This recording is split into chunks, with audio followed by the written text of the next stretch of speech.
kepribadian yang harus dijaga. Kepribadian yang sangat penting dan sifat yang selayaknya dimiliki oleh setiap muslim dan muslimah adalah sifat malu. Malu merupakan kebaikan bagi pemiliknya, dan malu merupakan pencegah seseorang dari berbuat maksiat, pencegah seseorang dari melakukan dosa, pencegah seseorang dari kemaksiatan. Karena ketika seseorang itu malu, dia akan merasa apa yang dilakukan itu tidak baik untuk dia. Dia malu kepada Allah Subhanahu wa taala, yang Allah Subhanahu wa taala mengetahui seluruh perbuatannya, seluruh gerak-geriknya, merekam seluruh apa yang dia lakukan dari mulai bangun tidur sampai tidur lagi. Dan juga malu kepada manusia, malu kepada orang tua, malu kepada guru, malu kepada teman, malu kepada tetangga, malu kepada diri sendiri, bahkan malu kepada para malaikat, karena kita penuh dengan aib dan kita terkadang tidak malu, padahal kalau kita lakukan hal itu, misalkan kalau kita melakukan dosa diketahui oleh orang, pasti kita akan malu. Ya, jadi sifat malu ini adalah sifat yang harus ditonjolkan oleh setiap muslim dan muslimah, terutama di zaman sekarang di mana sifat malu sudah mulai terkikis, sudah mulai berkurang dari kaum muslimin dan muslimah. Mengenai sifat malu ini, ada sebuah hadis yang berisi peringatan dan berisi suatu ancaman dari seseorang yang tidak punya malu. Seseorang yang tidak punya malu, dia tidak akan peduli terhadap apa yang dia lakukan. Apakah perbuatan ini dosa atau perbuatan ini merugikan diri sendiri di dunia maupun di akhirat. Kenapa orang melakukan dosa? Karena nggak malu. Kenapa orang meminum minuman keras? Kenapa orang melakukan kemaksiatan, perzinahan, perjudian, kesyirikan? Karena dia tidak malu. Ya, mari kita simak hadisnya baik-baik. An Abi Mas'udin Uqbah ibni Amr al-Ansari al-Badri radhiyallahu anhu qala Rasulullah sallallahu alaihi wasallam, inna mimma adrakan nasu min kalamin nubuwatil ula idza lam tastahi fasna' ma syi'ta. Rawahul Bukhari. Dari Abi Mas'ud, namanya Uqbah bin Amr al-Ansari, yang beliau lahir di suatu daerah atau suatu desa namanya Badr, walaupun tidak ikut perang Badar. Semoga Allah meridhai beliau. Beliau berkata bahwa Rasulullah sallallahu alaihi wasallam bersabda, inna mimma adrakan nasu min kalamin nubuwatil ula idza lam tastahi fasna' ma syi'ta. Sesungguhnya dari apa-apa yang didapatkan dari ucapan para nabi terdahulu. Jadi ucapan para nabi terdahulu itu apa? Jika kamu tidak malu, berbuatlah sesukamu. Ucapan ini, jika kau tidak malu, berbuatlah sesukamu, mengandung beberapa kemungkinan. Kemungkinan yang pertama, jika rasa malumu sedikit, dia punya malu tapi sedikit, maka berbuatlah sesukamu. Artinya kalau kamu masih punya malu ya jangan. Tapi kalau malu kamu sudah hampir hilang nih, sudah tergerus habis, udah nggak punya malu lah. Kita kan sering mengatakan misalkan, kamu nggak malu ya mencuri kalau ketahuan. Kebanyakan orang malu kalau ketahuan kan. Kamu nggak malu misalkan membawa anak gadis orang. Kamu tidak malu sudah mencemarkan nama baik orang tua. Kamu tidak malu mencoreng nama keluarga. Nah, itu kalau orang masih punya malu, ya pasti dia akan berpikir dua kali. Iya ya, efeknya apa ya kalau saya berbuat begini? Akibatnya apa ya kalau sampai saya melakukan perbuatan ini? Kebanyakan orang malu kalau terlihat, malu kalau diketahui oleh orang lain. Jadi ini makna yang pertama. Makna yang kedua adalah khobar. Artinya seseorang yang sudah tidak punya malu ya berbuatlah sesuka dia. Artinya tidak ada yang menghalangi dia lagi. Apapun yang dia lakukan selalu ingin dia lakukan, tidak berpikir akibatnya apa ya. Dia wajahnya itu sudah tidak punya rasa malu. Dia sudah tidak punya harga diri. Adapun yang ketiga adalah ancaman. Jadi sabda Rasulullah sallallahu alaihi wasallam itu at-tahdid, ancaman. Artinya apa? Jika kamu tidak punya rasa malu lagi dan kamu berbuat sesuka hatimu, kamu akan disiksa oleh Allah Subhanahu wa taala.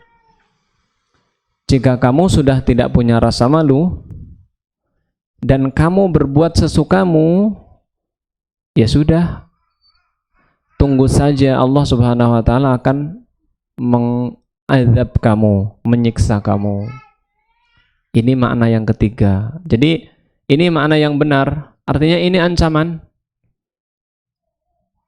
Ancaman bagi orang yang sudah tidak punya malu, berbuat seenaknya, berbuat maksiat, berbuat jahat, berbuat kemaksiatan, kemungkaran, korupsi, buka hijab, mendengarkan musik, joget-joget, itu kan sudah nggak punya malu.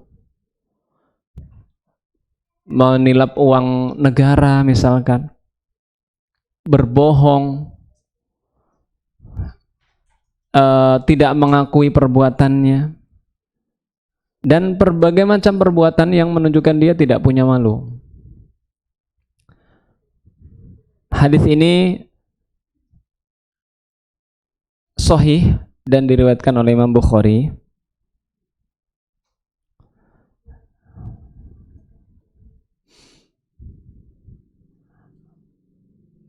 Redaksi hadis ini walaupun berbentuk perintah, tapi maknanya ancaman. Misalkan ada seorang polisi, ada seorang penguasa, kemudian melihat ada seseorang yang dia ingin mencuri. Sudah ditulis, dilarang masuk ke rumah atau pekarangan orang lain tanpa izin. Kemudian seorang polisi ini melihat ada seseorang yang masuk ke rumah orang. Kemudian polisi ini mengatakan, kamu kalau nggak malu ya udah silahkan ambil barang di rumah itu. Apakah perintah polisi ini perintah atau ancaman? Ancaman. Artinya kalau kamu berani mencuri, kalau kamu berani melakukan perbuatan jahat, ya saya akan menangkap kamu, saya akan memenjarakanmu. Ya begitu juga hadis ini. Allah Subhanahu wa taala, Rasulullah sallallahu alaihi wasallam mengancam dengan redaksi seakan-akan memerintahkan, kalau kamu sudah tidak punya malu, berbuatlah sesuka kamu. Ya, para ikhwah dan akhwat sekalian,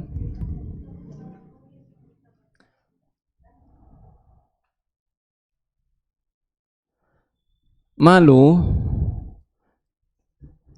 adalah akhlak yang sangat terpuji, terutama bagi seorang wanita.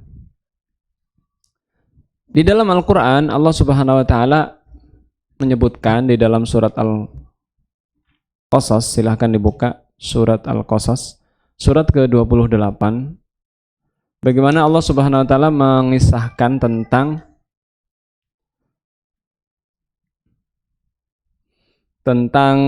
putri dari Syu'aib.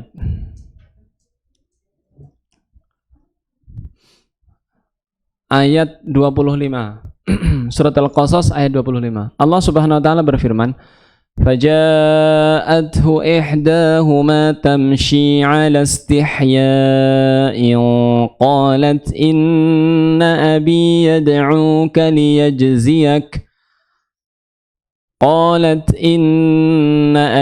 يَدْعُوكَ لِيَجْزِيَكَ أَجْرَ مَا سَقَيْتَ لَنَا فلما جاءه وقص عليه القصص قال لا تخف نجوت من القوم الظالمين. Silakan baca artinya. Kemudian datanglah kepada Musa salah seorang dari kedua perempuan itu berjalan dengan malu-malu. Dia berkata, sesungguhnya ayahku mengundangmu untuk memberi balasan sebagai imbalan atas kebaikanmu memberi minum ternak kami. Ketika Musa mendatangi ayah wanita itu, Syekh Madian, dan Syekh Madian menceritakan kepada kisah mengenai dirinya. Dia berkata, janganlah engkau takut, engkau telah selamat dari orang-orang zalim. Iya. Di ayat ini Allah Subhanahu wa taala menyebutkan bagaimana seharusnya seorang wanita. Di sini dikisahkan wanita, walaupun sifat malu ini ya umum untuk laki-laki maupun wanita. Datanglah salah seorang wanita, putrinya Syu'aib, bukan Nabi Syu'aib ya, ini Syu'aib yang lain, berjalan dengan malu-malu. Padahal tidak ada orang di situ. Dan padahal wanita ini ya luar biasa, menggembala kambing. Satu sisi menggembala kambing, dia tidak malu. Kenapa? Karena membantu kedua orang tuanya yang sudah tua. Orang tuanya sudah tidak bisa menggembalakan kambing. Nah, wanita ini menggembalakan kambing. Itu tidak malu dalam rangka berbakti kepada orang tua untuk menopang keluarga, karena tidak ada anak laki-laki. Satu sisi wanita ini malu ketika berjalan. Coba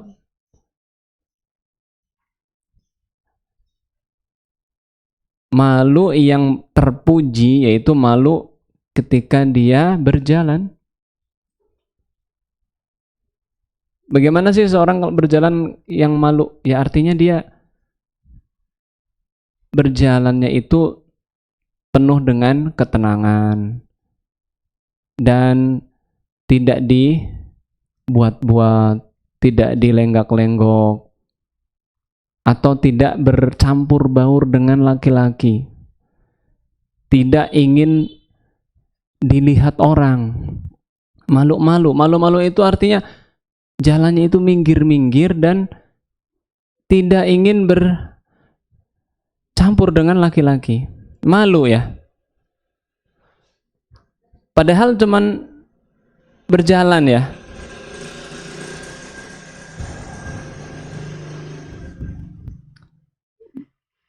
Bagaimana wanita yang sangat pemalu ini berjalan menuju Nabi Musa alaihissalam sambil berkata, malu ya, karena orang tuanya sudah tua.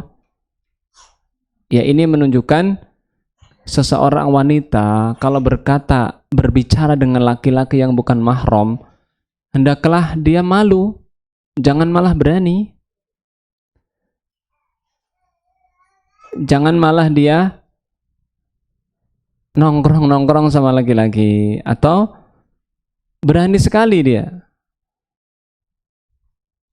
Nah, ini sifat malu yang terpuji. Malu dalam berjalan, malu di dalam bermuamalah dengan lawan jenis.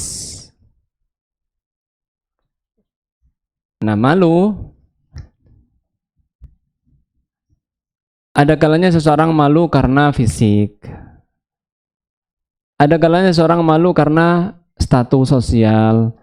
Ada kalanya seseorang malu karena tingkat ekonominya misalkan. Atau malu karena ya dia tidak seperti teman-temannya yang penampilannya misalkan bajunya bagus atau secara dohir bagus, malu dia. Kalau malu seperti ini tidak bagus. Ada yang malu karena mungkin nilainya jelek. Ini malu yang tidak bagus. Ada malu yang mungkin karena dianggap kuper. Ih, kamu nggak gaul ya, kamu nggak kayak anak-anak yang lain. Mereka berani tampil, mereka berani eksis di media sosial. Orang-orang yang ngumpet ini malah dianggap kuper. Dan ada orang yang malu. Sebenarnya itu nggak usah malu. Seharusnya yang malu itu yang suka tampil, yang cari followers, yang ingin dikenal, wajahnya bertebaran di dunia medsos, foto-fotonya diumbar di Facebook, dilihat banyak orang. Itu harusnya yang malu seperti itu. Nah, sekarang wanita, ya kita bicara wanita, karena wanita ini aurat, jika keluar akan diikuti oleh syaitan. Perhatikan nih para ummahat. Innal mar'ata aurah idza kharajat istashrafaha syaitan. Sesungguhnya wanita itu aurat. Makanya harus ditutup dari ujung kaki sampai ujung kepala. Maaf ya, dari ujung kaki sampai ujung kepala. Karena ketika wanita ini keluar, diikuti oleh syaitan, dihias-hiasi. Walaupun wanita ini jelek, dibikin menarik oleh syaitan. Ya, sekarang banyak ya orang-orang yang entah karena tidak paham, nggak malu, terbuka rambutnya, hijabnya, nggak pakai jilbab, nggak malu, pakai celana pendek, nggak malu, lekuk tubuhnya terlihat, nggak malu. Bahkan yang sudah ngaji pun masih suka foto-foto di share di media sosial. Jangan, nggak boleh. Kalau mau foto jangan di-share, di rumah aja, nggak usah dilihatin orang. Cukuplah suami kita yang melihat, cukuplah kita saja yang melihat. Jangan sampai kita ingin dilihat orang lain. Ini wanita, nggak boleh. Harus kita punya sifat malu. Kenapa sih wanita harus bersikap malu? Iya, karena wanita ini makhluk yang membuat banyak orang itu menjadi terjatuh dalam maksiat.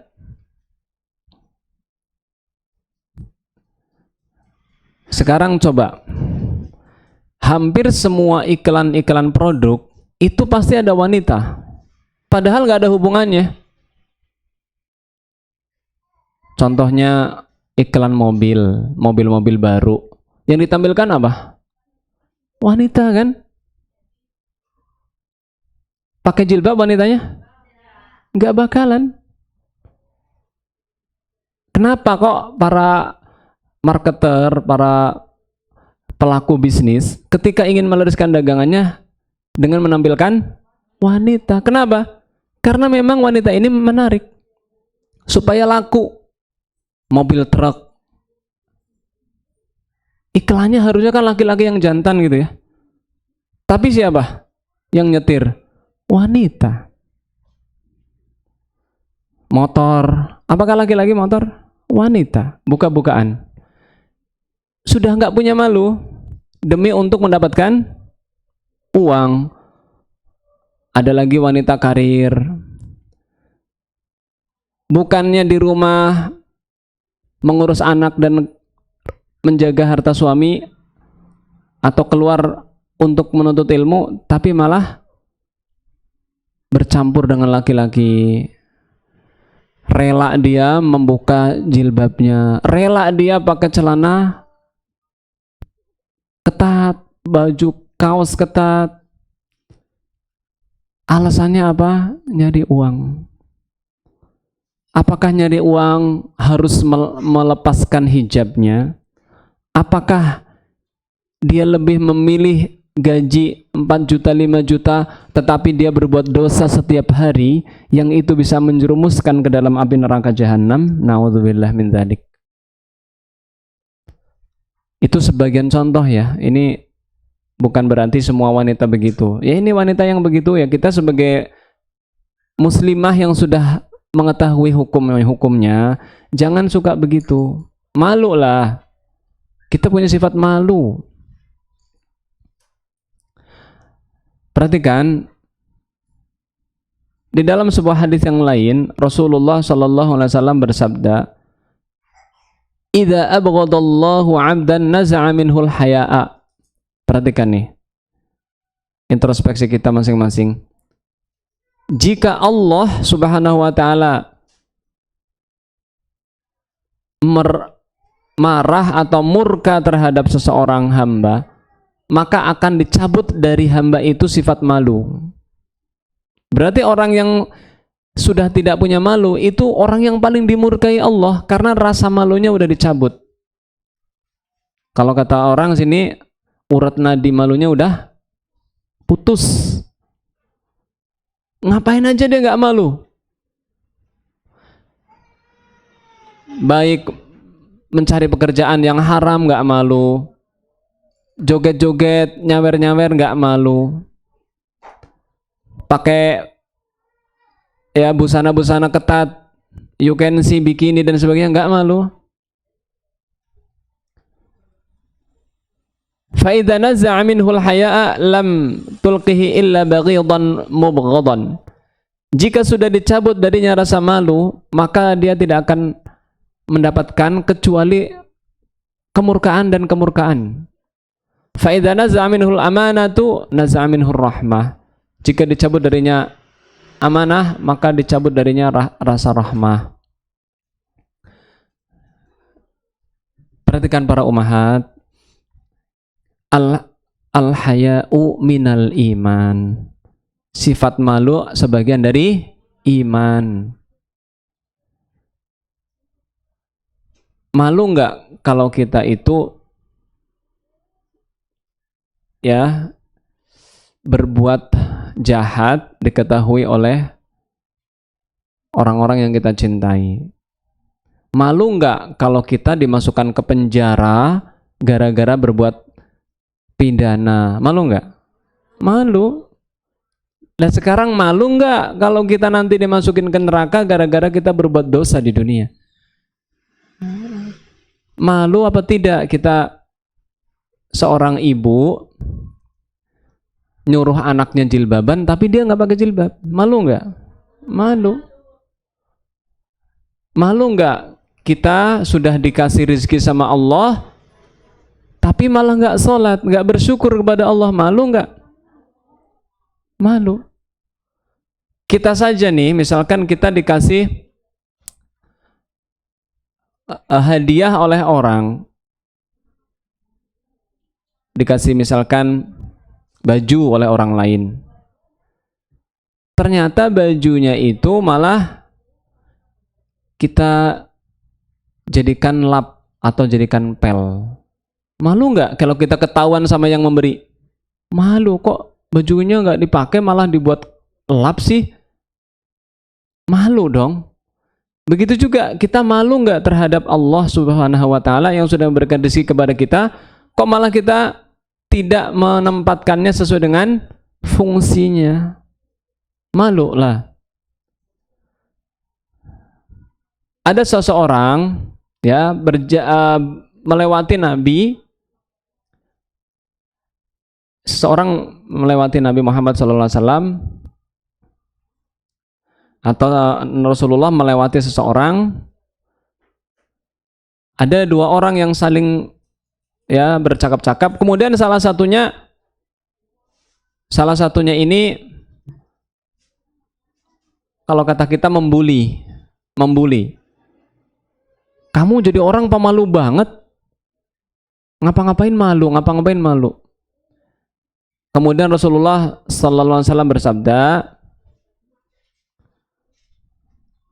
da'hu fa innal haya'a minal iman. Biarkan dia menjaga malunya, karena sikap malu itu sebagian dari iman. Dan sikap malu itu tidaklah mendatangkan kecuali kebaikan. Malu enggak kita sudah adzan Allahu Akbar, Allahu Akbar, kita masih main HP, Facebookan, malah masih ngobrol? Malu nggak? Ini yang manggil yang menciptakan kita. Malulah. Kalau kita sengaja berbuat dosa tuh harusnya malu. Karena Allah Subhanahu wa Ta'ala menciptakan kita itu bukan untuk berbuat yang sia-sia. Suatu saat kita akan dibangkitkan Allah dan akan dimintai pertanggungjawabannya di hari kiamat. Maka jadilah wanita yang malu, jadilah laki-laki yang pemalu, tapi sesuai dengan proporsional porsinya. Malu pada hal-hal yang memang kita harus malu. Kalau malu dalam hal-hal yang kita tidak boleh malu, yang nggak boleh. Contoh, kita diperintahkan Allah untuk berhijab. Hijabnya harus menutupi dada. Ya sudah, jangan malu. Walaupun dibilang apa, terserah sama orang. Kita disuruh pakai kaos kaki. Ya sudah, pakai, jangan malu. Karena itu bukan malu yang baik, malu yang buruk kalau dia tidak mau pakai kaos kaki. Misalkan kita ke kondangan, teman-temannya pada dandan semua, pada pakai emas, kita malu, nggak usah dandan. Lah emang kita mau kondangan apa mau tampil kontes kecantikan? Kondangan lah, bukan untuk lebih dari yang lain. Tidak, malu, kita tuh malu. Bukan malu malah, aduh saya nggak dandan, malu nih, muka saya pucat. Emang pucat, emang nggak apa-apa. Jangan kita malu itu karena dikatain orang. Malu itu kalau kita berbuat dosa kepada Allah tuh malu. Ya, Rasulullah sallallahu alaihi wasallam pernah bersabda, inna fika la khisrataini yuhibbuhumallah. Kamu ya, kepada seseorang sahabat Rasulullah SAW bersabda, sesungguhnya padamu ada dua sifat yang dicintai Allah. Apa itu? Al-hilmu wal haya. Tenang dan malu. Pemalu.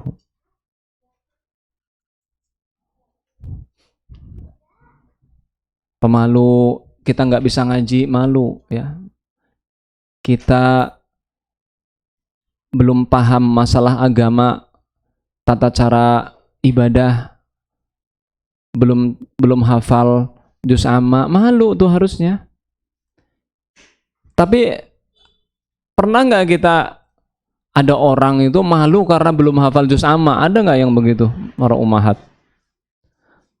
Kebanyakan malunya itu kalau nggak punya apa? Nggak punya cincin, malu. Nggak usah, nggak apa-apa nggak punya cincin. Yang penting punya emas kan di rumah. Ya iya, mas siapa gitu? Mas yang bisa berjalan sendiri. Ada orang yang malu karena pakai sendal jepit. Ngapain malu? Lebih baik pakai sendal jepit daripada pakai sendal kulit tapi ngutang. Malu nggak punya mobil. Ngapain malu? Lebih baik pakai sepeda butut, sepeda motor butut milik sendiri daripada mobil ngutang. Nggak ada manfaatnya, nggak ada yang dibangga-banggain. Harusnya kita malu.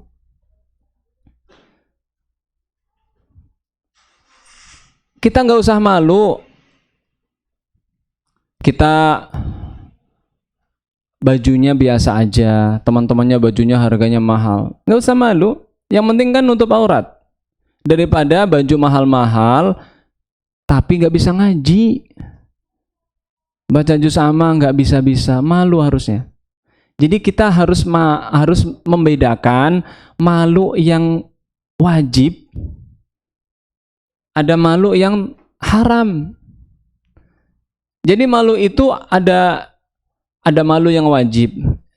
Ya malu membuka aurat, malu wajib kita malu. Malu berbuat dosa wajib. Udah kaya raya tapi nggak mau haji, nggak mau umroh, malu harusnya.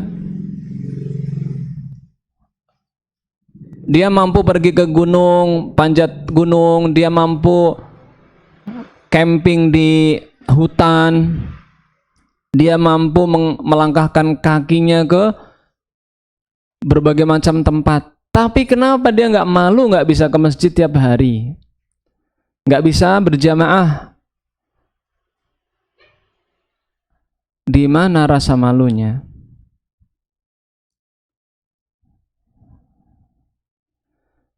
Dia malu misalkan belum bisa urusan-urusan dunia. Dia malu misalkan gaptek. Gaptek tahu ya? Dia malu, aduh saya malu gaptek. Nggak usah malu. Ngapain gaptek malu? Malu itu kalau nggak bisa baca Al-Quran tuh malu harusnya. Nggak ada ruginya kita gaptek, nggak ada ruginya. Itu sebagai wasilah saja. Jangan sampai kita mahir nih, marumahat. Jangan sampai kita mahir urusan dunia tapi bodoh urusan akhirat. Silakan buka surat Ar-Rum ayat 7. Surat ke-30 ayat ke-7. Allah Ta'ala berfirman, ya'lamuna zahiran minal hayatid dunya wa hum 'anil akhirati hum ghafilun. Ya'lamuna zahiran minal hayatid dunya wa hum 'anil akhirati hum ghafilun. Baca artinya?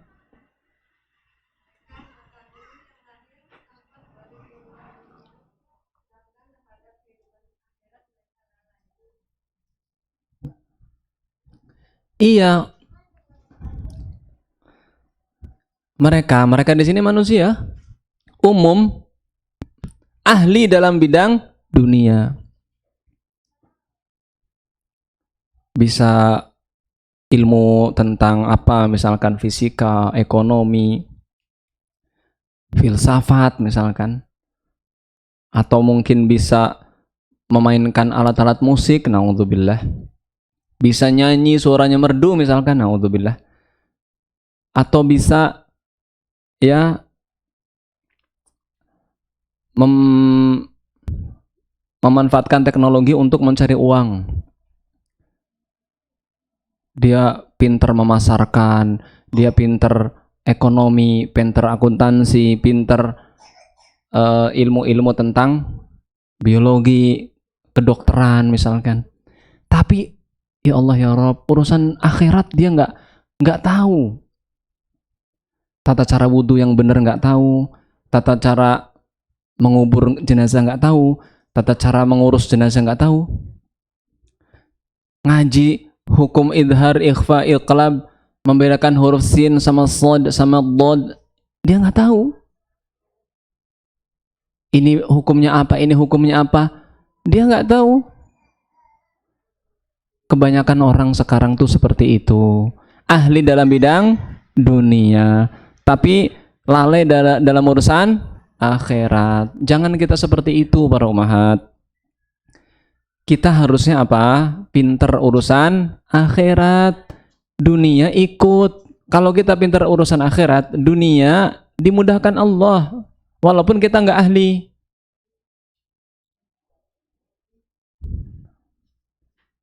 Saya tanya, lebih mulia mana ilmu akhirat, ilmu agama dengan ilmu dunia? Lebih mulia mana?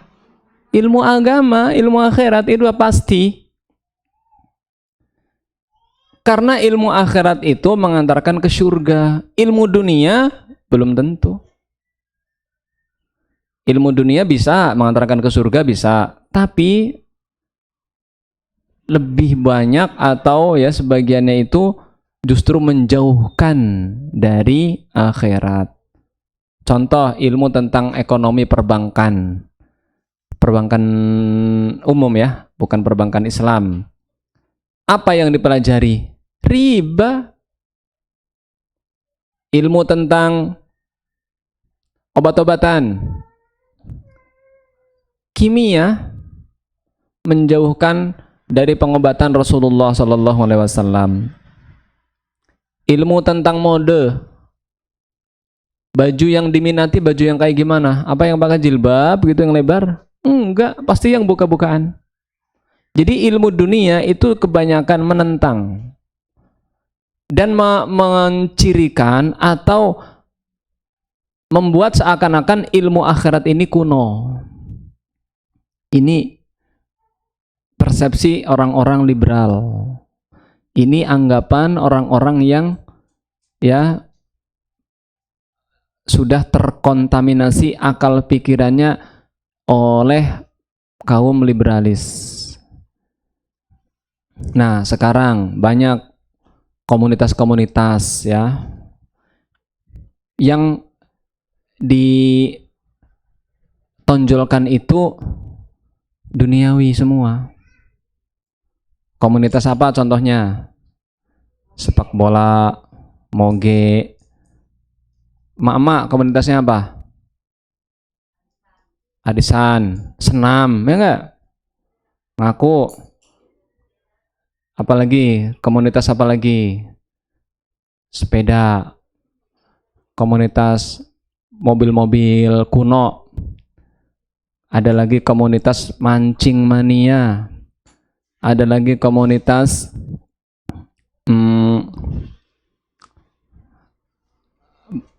camping atau touring dan sebagainya. Komunitas bola. Komunitas itu, ya Allah ya Rabb, kita ngajak ngaji itu sampai malu sendiri. Kita nge-share kajian, ayo ikhwah pada ngaji Iqra, ayo ikhwah pada ngaji tahsin, ayo ikhwah kita hafalin Al-Quran. Kita malu sendiri, nggak ada yang datang. Padahal mereka tiap pekan main bola datang semua.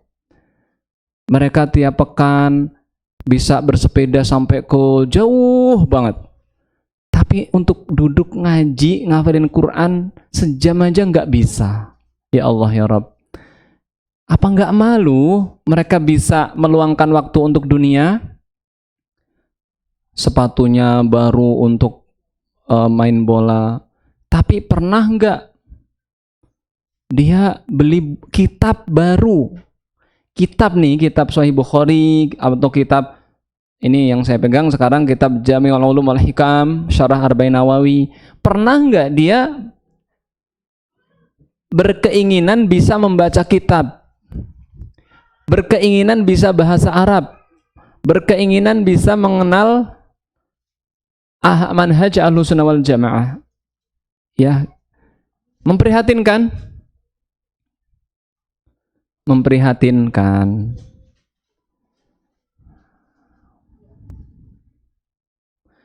tiap hari ya mungkin ada yang dia bisa membeli apa yang menjadi keinginan dia. Bisa beli barang elektronik, HP gonta-ganti terus, laptop, bahkan mungkin gonta-ganti mobil atau gonta-ganti yang lain. Tapi kitab nggak pernah beli. Ilmunya nggak pernah dia upgrade. Mas, sudah hijrah ya ke manhaj salaf? Iya. Alhamdulillah saya sudah mengenal sunnah. Sudah berapa tahun mas? 10 tahun. Masya Allah 10 tahun. Sudah hafal berapa juz mas? Belum hafal. Jadi hijrahnya itu hanya sekedar pakaian dan penampilan. Para umahat, hijrah itu bukan hanya sekedar pakaian dan penampilan. Hijrah itu berpindah dari kebodohan menuju ilmu. Hijrah itu berpindah dari yang tadinya sedikit amal didasari ilmu menjadi banyak amal didasari ilmu. Ya, semoga Allah Subhanahu wa taala membimbing kita semuanya. Bagaimana malu yang dicintai Allah itu? Karena ada malu yang kurang baik, yaitu malu menuntut ilmu. Itu malu yang tidak baik. Bagaimana sikap malu yang harus kita miliki? Perhatikan hadis Rasulullah sallallahu alaihi wasallam. Istahi minallahi kama tastahi min rajulin min salihi ashiratik. Malulah kepada Allah sebagaimana engkau malu kepada orang yang paling soleh di antara keluargamu. Ini kalau hati kita masih murni ya, masih bersih ya, belum terkotori oleh syubhat-syubhat. Kita malu berbuat dosa. Itu aja dah, apa aja dosanya kita malu. Contoh, kita malu enggak ketahuan orang yang soleh di antara saudara kita lagi mabok, laki-laki. Kalau wanita lagi joget-joget, malu enggak? Ya malu banget. Kalau sama orang awam malu enggak? Enggak begitu malu kan? Kecuali dia tokoh agama kok masih joget-joget, harusnya malu. Kenapa kita malu kepada manusia, tapi kok tidak malu kepada Allah Subhanahu wa taala? Rasulullah sallallahu alaihi wasallam bersabda juga, istihya'u minallah, al-istihya'u minallah an tahfadhar ra'sa wa ma wa'a wal batana wa ma hawa wa an tadhkural mauta wal laila wa man arada al-akhirata taraka zinatad dunya faman fa'ala dzalika faqad istahya minallahi haqqal haya. Perhatikan baik-baik. Malulah kalian kepada Allah dengan sebenar-benarnya malu. Para sahabat bertanya, "Ya Rasulullah, bagaimana malu yang sebenar-benarnya itu?" Kemudian Rasulullah sallallahu alaihi wasallam bersabda, "Jagalah kepalamu dan apa yang ada di kepalamu." Yang ada di kepala kita apa aja? Pikiran, mata, telinga, mulut. Malu dari apa yang ada di kepala kita, malu. Mata malu melihat yang haram, telinga malu mendengarkan yang haram, mulut, lidah, bibir malu mengucapkan kata-kata yang haram, dimurkai Allah. Malu makan yang haram, malu membuli, malu ghibah, malu namimah, malu mengadu domba, malu mencela orang lain, malulah. Mencela di sini artinya menyebut namanya ya. Kalau kita tidak menyebut nama, nggak apa-apa. Ada orang misalkan berbuat dosa, minum minuman keras. Kita nggak nyebut nama, nggak masalah. Kalau nyebut nama jadi ghibah. Perhatikan ya, beda antara nyebut nama dan tidak menyebut nama. Kalau kita ingin menceritakan kepada seseorang, kita jangan menyebut nama. Aku kemarin ada lihat orang, dia pakaiannya berani banget, nggak pakai jilbab. Ya, itu mah udah banyak gitu kan. Tapi kita tidak menyebut nama. Kalau kita mau menyebut nama, hendaklah kita sebut kepada orangnya langsung. Mas Budi, begini. Saya kemarin lihat kamu begini. Nah, itu ke orangnya langsung. Kalau di belakangnya jadi ghibah. Mata nih, perhatikan para ummahat, mata. Dulu waktu kita zaman kecil gitu kan nggak ada HP, ya nggak?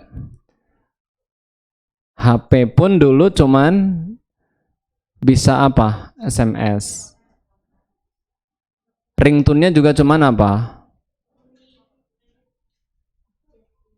Ya, itu kan udah keren banget. Belum ada YouTube, ya kan? Belum ada Facebook, ya kan? Belum ada Instagram, ya kan? Belum ada grup WA, belum ada Twitter, belum ada Telegram. Kita masih aman, mata kita masih dikit maksiatnya. Tapi coba zaman sekarang, ya Allah ya Rabb, di HP kita bisa berselancar ke seluruh dunia. Ini mata kita, hati-hati para ummahat. Saya mengingatkan diri saya dan para ummahat sekalian, para ikhwah sekalian, mata kita dijaga nih. Bagi yang masih suka nonton drama Korea, segeralah hapus. Bagi yang masih suka dengerin musik, segeralah hapus. Bagi yang masih suka nonton artis-artis ganteng, segeralah berhenti. Malu kepada siapa?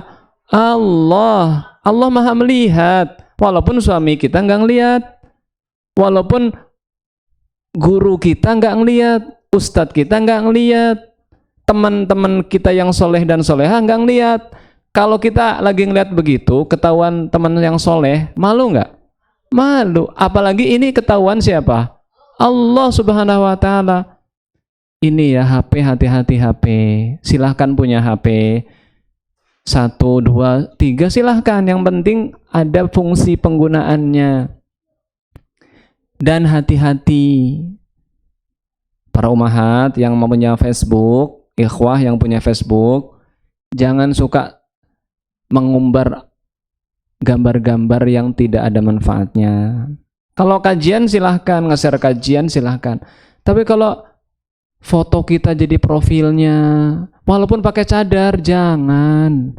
Nanti ada yang terjadi dengan kita. Bisa juga karena kejahatan, penyakit ain, apalagi anak kita. Jangan dijadikan PP anak kita. Karena banyak kejadian sakit gara-gara dijadikan PP. Akhirnya kurus anaknya, akhirnya nggak doyan makan karena ada yang hasad. Jadi HP ini hati-hati, ringtone-nya hati-hati, isinya harus dijaga. Kalau kita mau nonton YouTube, nonton yang baik. Kalau kita mau Facebookan, di Facebook itu kan apa aja ada, mau musik banyak, mau ini banyak, mendingan nggak usah lah. Kalau memang kita nggak bisa memilah-milah, mendingan nggak usah. Karena bahayanya lebih besar. Apalagi anak-anak kita, jangan dikasih HP. Kita aja punya HP pas sudah tua kan? Ya enggak, dulu kita sekolah enggak megang HP, sekarang megang HP ya karena kemarin aja tuh. Liburan, online, HP keterusan sampai sekarang. Kita harus memanage. 3, harus kita perhatikan 3-nya ya.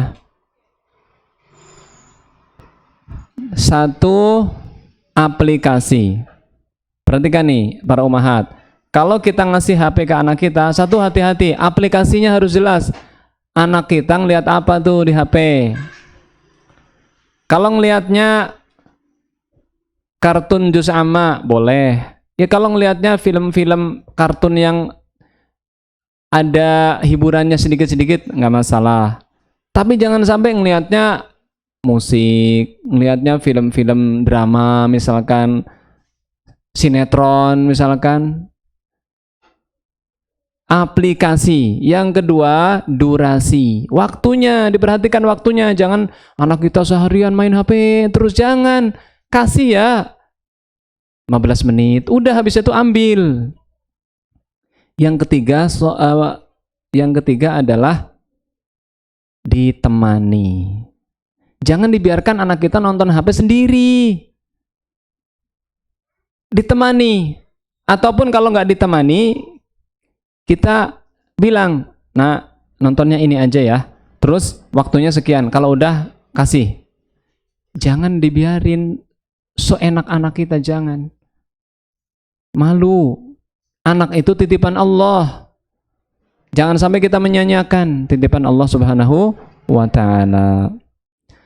Itu menjaga kepala dan apa yang ada di kepala. Terus kedua, menjaga perut dan apa yang ada di sekitar perut. Apa yang ada di perut? Ya perut, terus bawah perut. Jaga, jangan sampai melakukan keharaman. Dan mengingat kematian. Barang siapa yang menginginkan akhirat, tinggalkanlah tipuan dunia. Barang siapa yang melakukan itu, maka dia telah malu kepada Allah dengan sebenar-benarnya malu. Rasulullah Sallallahu Alaihi Wasallam itu manusia paling pemalu. Manusia paling pemalu. Rasulullah nggak pernah minta. Malu kalau mau minta. Rasulullah Sallallahu Alaihi Wasallam tidak pernah menolak permintaan orang. Setiap ada orang yang minta pasti dikasih. Malu kalau nggak ngasih. Coba, kita punya sikap itu enggak? Ada orang minta ke kita, kita tolak. Padahal kita ada. Ya kalau kita tahu bahwa dia itu memang orang yang butuh, ya kita jangan tolak. Walaupun zaman sekarang kita susah membedakan ini mana yang butuh, mana yang enggak butuh. Mana yang memang dia berhak untuk kita kasih, entah pengemis atau orang yang tertimpa kesusahan ya. Ada yang memang mengemis tapi karena memang profesi dia padahal dia mampu. Ya, tinggal kita lebih baik kalau orang itu ngamen jangan kita kasih. Kalau orang itu pengemis di jalan-jalan lampu merah jangan dikasih. Kalau itu orangnya masih kuat, badannya besar, tatoan, ngemis jangan dikasih. Atau yang maaf ya, yang pakai boneka, joget-joget itu jangan dikasih. Kita ngasihnya itu ke orang yang benar-benar miskin, anak yatim dan sebagainya. Karena apa? Mereka masih bisa bekerja sebenarnya. Kenapa malah begitu? Malu, kita malu ya. Malu kalau nggak memberi, atau malu karena kita takut dengan pemberian kita malah terjatuh dalam keharaman. Malu korupsi, malu menunda-nunda sholat, malu nggak puasa, malu nggak bisa menjadi contoh buat anak-anak. Malu kita nyuruh anak-anak ngaji, kita nggak ngaji, malu lah. Dan sebagainya. Wallahu a'lam bissawab. Kalau ada yang mau bertanya, silahkan. Wassallallahu ala nabiyyina Muhammadin sallallahu alaihi wasallam.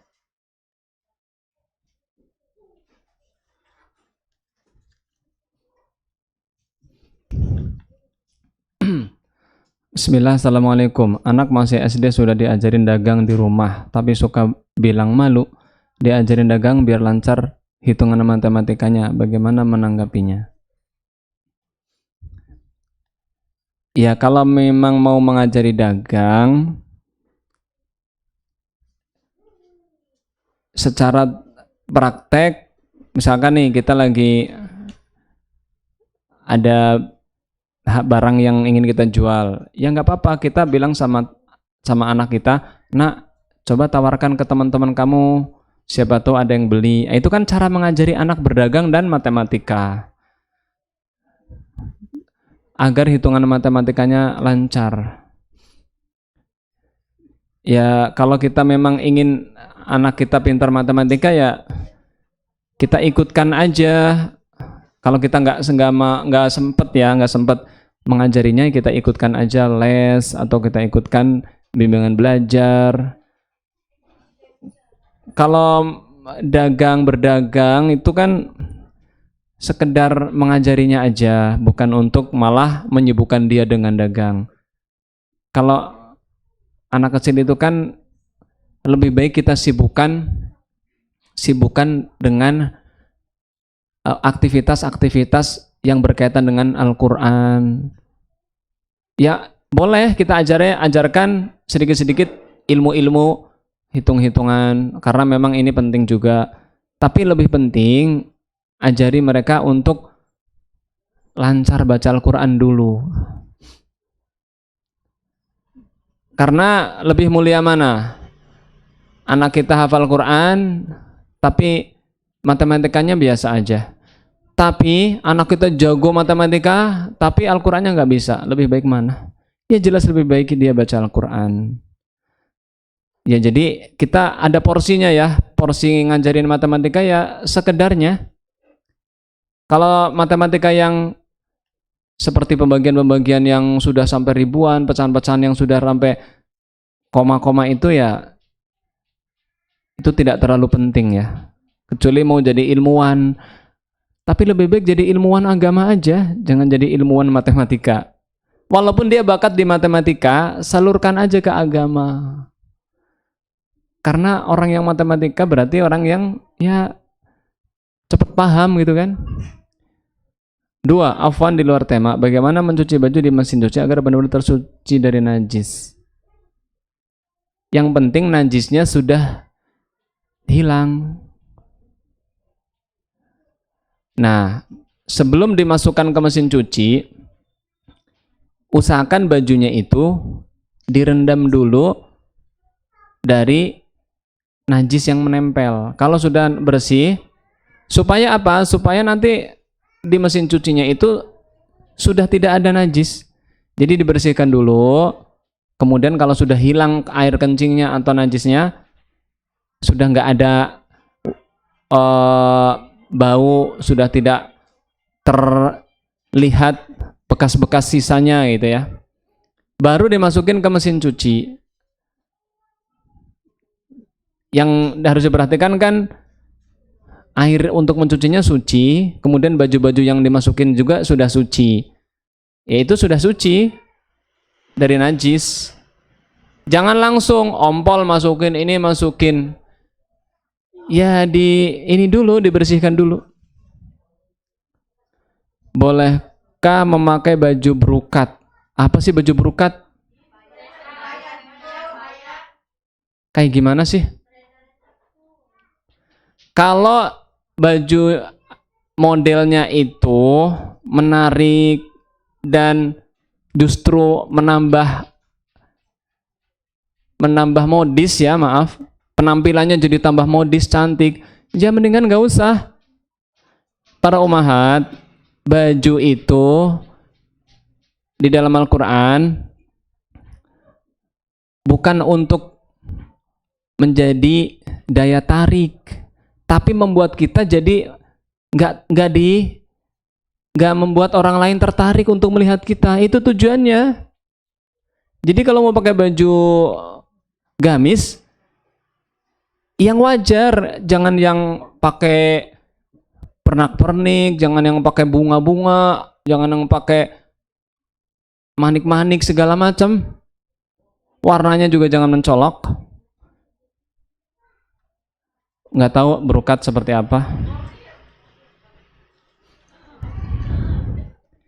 Yang jelas, kalau itu mempercantik, kalau itu membuat daya tarik, membuat semakin modis, dan membuat orang penasaran pengen ngeliat, mendingan jangan.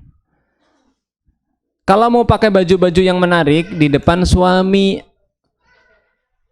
hanya untuk suami tercinta, bukan untuk suami orang. Bismillah, Afan mau bertanya bagaimana dengan seseorang yang setiap hari mengupdate status-status recehnya di medsos.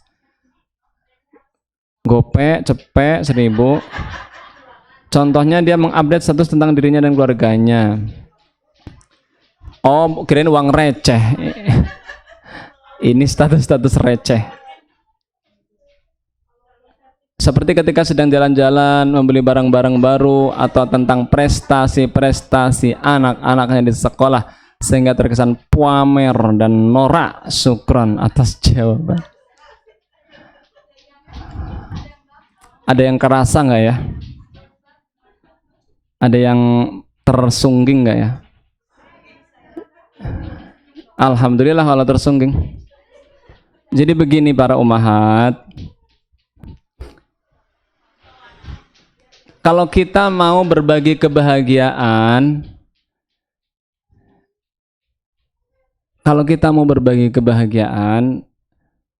luruskanlah niat.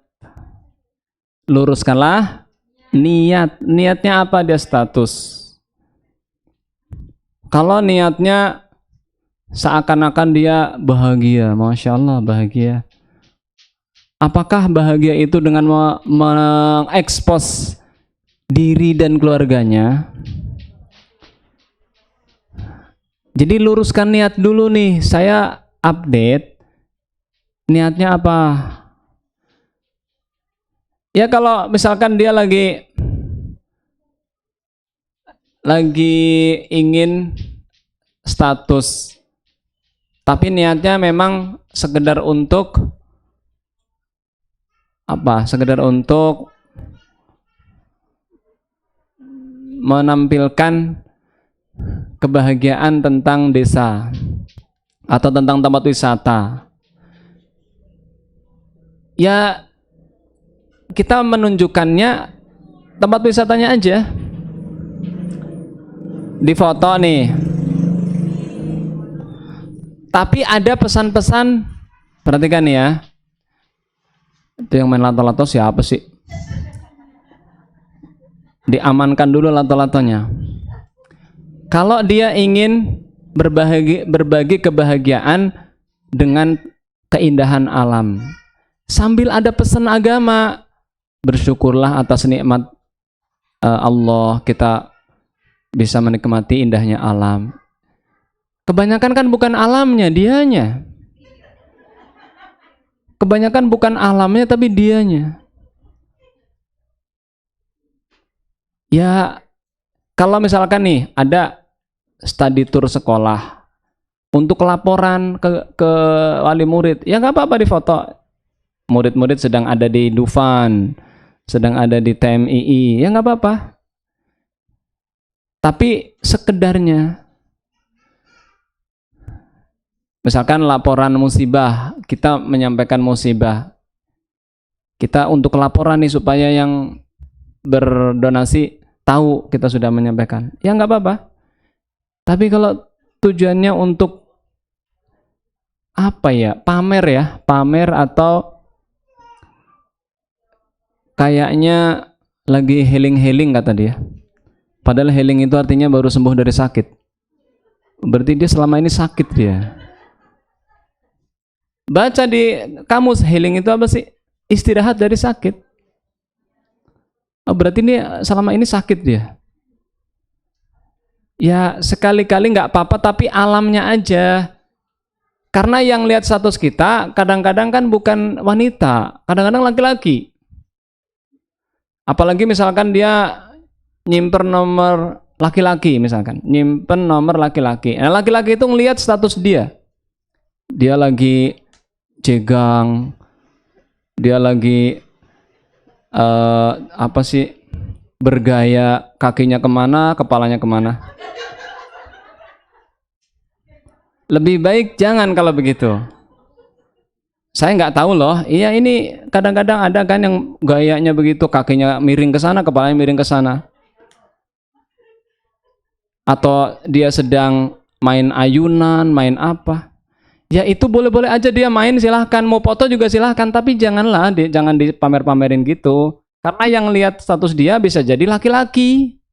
Sedangkan wanita itu disuruh nutup diri dari laki-laki. Nanti laki-lakinya dalam hatinya tuh, ih, ini orangnya gaya ya. Akhirnya hatinya itu ya terfitnah. Para umahat, laki-laki itu punya hawa nafsu, wanita juga punya hawa nafsu. Jadi kalau mau foto-foto aja, tapi jangan diekspos lah. Cukup dia aja yang tahu sama suami, Mas, aku tadi dari sini. Prestasi-prestasi anak, ya boleh-boleh saja untuk motivasi orang lain. Tapi hati-hati, jangan sampai kita ngomong begini, anak saya hebat, anak saya juara 1, top markotop deh. Gak usah ngomong begitu. Ya dia bilang aja, alhamdulillah anak saya dapat prestasi. Semoga tetap menjaga keikhlasan ya nak. Ada pesan-pesan agamanya. Jangan sampai alhamdulillah anak soleh dapat ranking 1. Jangan menyebut kata-kata anak soleh. Itu namanya kita mentazkiyah anak kita. Kita bilang insya Allah nak, mudah-mudahan engkau jadi anak soleh. Jangan kita langsung bilang anakku yang soleh. Ya Allah, jangan kita mengatakan anak kita yang soleh. Jangan. Mudah-mudahan anakku jadi anak soleh. Apalagi ngomong misalkan rezeki anak soleh. Oh seolah-olah anak kita soleh nih, rezeki anak soleh. Ya memang anak kita soleh, iya alhamdulillah kita senang. Tapi jangan kita menjustis gitu, memastikan. Kita bilang saja, alhamdulillah dapat rezeki nak, mudah-mudahan bermanfaat untuk kamu. Itu kalau kita mau menceritakan prestasi anak, boleh saja, tapi jangan sampai membangga-banggakan dan seolah-olah lupa dengan yang memberi nikmat itu siapa? Allah Subhanahu wa ta'ala. Ini kan nanya boleh apa enggak? Ya, contoh misalkan anak kita sudah hafal Al-Quran.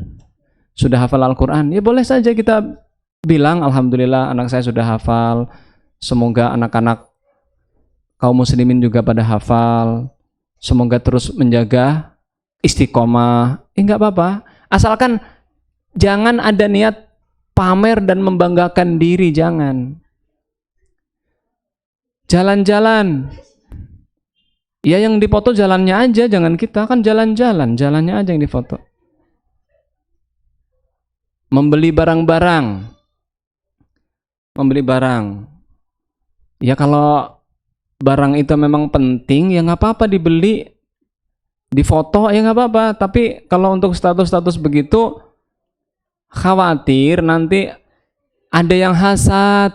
Ih, si dia belanja mulu, kesono kesini mulu.